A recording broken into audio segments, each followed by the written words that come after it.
Diamond হারবারে দেখা গেল এক ব্যতিক্রমী রাজনৈতিক প্রচারের ছবি।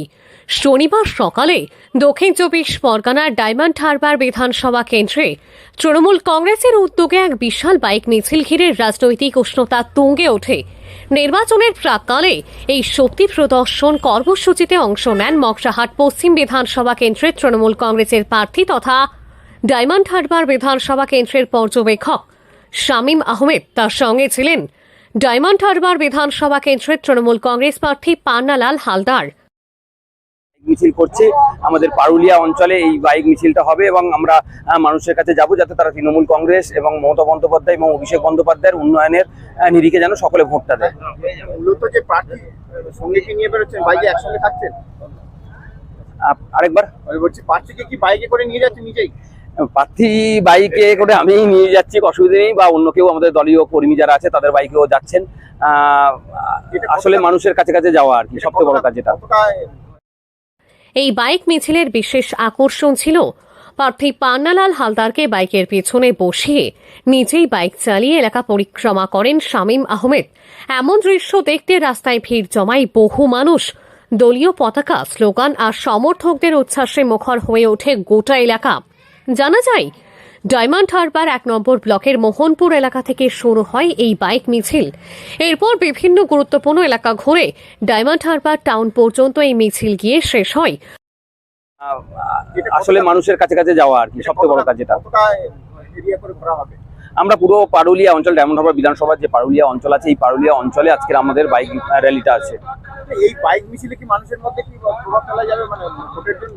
আমরা যাচ্ছি মানুষের কাছে, যে মমতা বন্দ্যোপাধ্যায় এবং অভিষেক বন্দ্যোপাধ্যায় যে উন্নয়ন করেছে সেই উন্নয়নের যাতে ধারা বজায় থাকে তার জন্য তাদের কাছে ভোট ভিক্ষা করতে যাচ্ছি। মানুষকে আমরা বলছি যে আমরা আবার ক্ষমতায় আসছি এবং আসবার পরে আরো উন্নয়ন যাতে করা যায় সেই ব্যবস্থা আমরা করব। পথে পথে স্থানীয় মানুষকে অভিবাদন জানান তৃণমূল কংগ্রেসের দুই নেতা। অনেক জায়গায় সাধারণ মানুষ তাদের ফুল দিয়ে স্বাগত জানান এবং সমর্থন জানানোর আশ্বাস দেন। এই কর্মসূচিতে শতাধিক বাইক অংশ নেয় বলে দলীয় সূত্রে জানা গিয়েছে। প্রতিটি বাইকে দলীয় পতাকা লাগানো ছিল এবং কর্মী সমর্থকদের গলায় শোনা যায় দলীয় স্লোগান। নির্বাচনকে সামনে রেখে এই বাইক মিছিলকে তৃণমূল কংগ্রেসের শক্তি প্রদর্শনের একটি গুরুত্বপূর্ণ অংশ হিসেবেই দেখা হচ্ছে। বাইক মিছিল চলাকালীন একাধিক জায়গায় থেমে স্থানীয়দের সঙ্গে কথা বলেন শামীম আহমেদ ও পান্নালাল হালদার। তারা ভোটারদের কাছে উন্নয়নের বার্তা পৌঁছে দেন এবং আগামী দিনে রাজ্যে তৃণমূল কংগ্রেস সরকার গঠনের আহ্বান জানান।